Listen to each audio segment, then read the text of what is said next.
While the media howls from the sidelines, today President Trump urged Democrats get over their anger, come to the table. Watch this. They were very unhappy with the Mueller report. No collusion, no obstruction, no nothing. They're very unhappy. They're angry about it. They have to get over their anger. They have to get over. Wait a minute. They have to get over their anger, and they have to get into infrastructure, drug prices, and things like that. Joining us now is Trump 2020 National Press Secretary Kayleigh McEnany, California Congressman Tom McClintock, and Republican strategist Brad Blakeman. We thank you all for being here. Kayleigh, I'm going to start with you because I just have to giggle when they think they're getting under the skin of Donald Trump. Are you kidding me? I think Donald Trump actually kind of relishes in these kinds of skirmishes. But what's your take on it?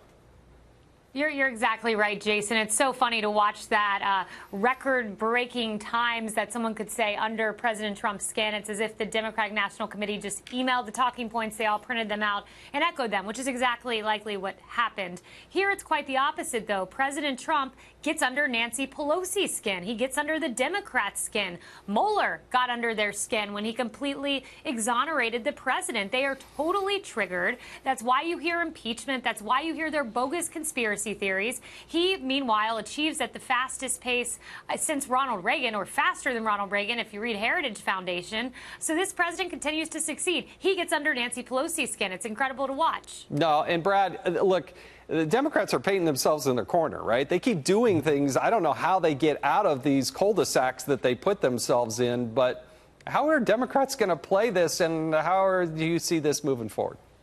They're going to overplay it, just like they did with the Mueller report. Remember, they asked for special counsel. They got one. And then they said, we believe in Mueller and will accept his findings. They don't. And now they're continuing on this delusion in order to create a atmosphere by which they can take the president down. It's not enough to be against Trump. You have to beat him at the polls, and you can't because you're not running on a record. Donald Trump has a record. It frustrates them to no end. So it's not them getting under the skin of Donald Trump. They are consumed by the fact that Donald Trump has been successful in spite of their efforts to get rid of him.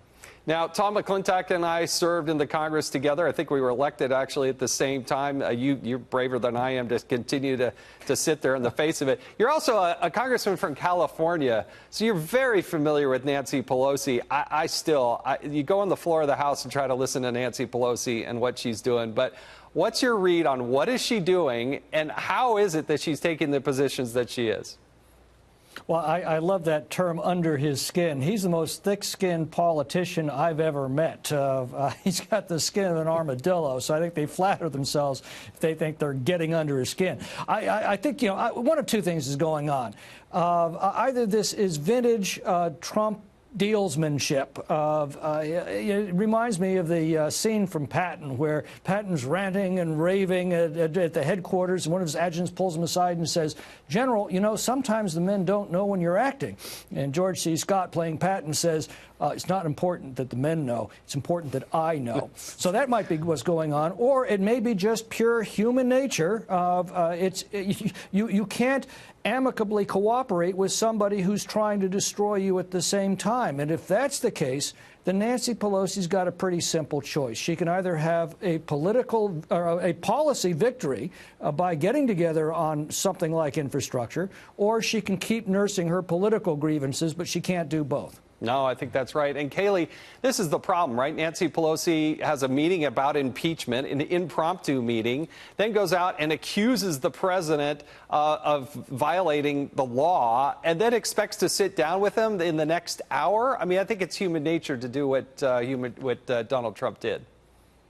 Oh, there's no doubt about it. This was a charade. Someone who wants to in earnest negotiate and engage in bipartisanship does not do any of the things that you just named. And likewise, if she wanted to move forward with infrastructure, there was supposed to be another meeting where Democrats laid out exactly what they wanted and how they wanted to spend this money. Well, Nancy Pelosi canceled it. We've seen it on every issue. Immigration, when President Trump proposed a DACA fix in exchange for the wall, they dismissed it. We see it time after time. They're not earnest about this. It's politics. They want impeachment, and they want to disenfranchise the American people. No, and Brad, I got to tell you, it seems like Donald Trump should actually be winning awards for his openness and transparency. And yet the Democrats are claiming there's a cover-up. It's like when Donald Trump does something, they claim the exact opposite. And it's so absurd, their position, to say that he's covering something up when he was about as open as he possibly could in allowing all this access to the special prosecutor, correct?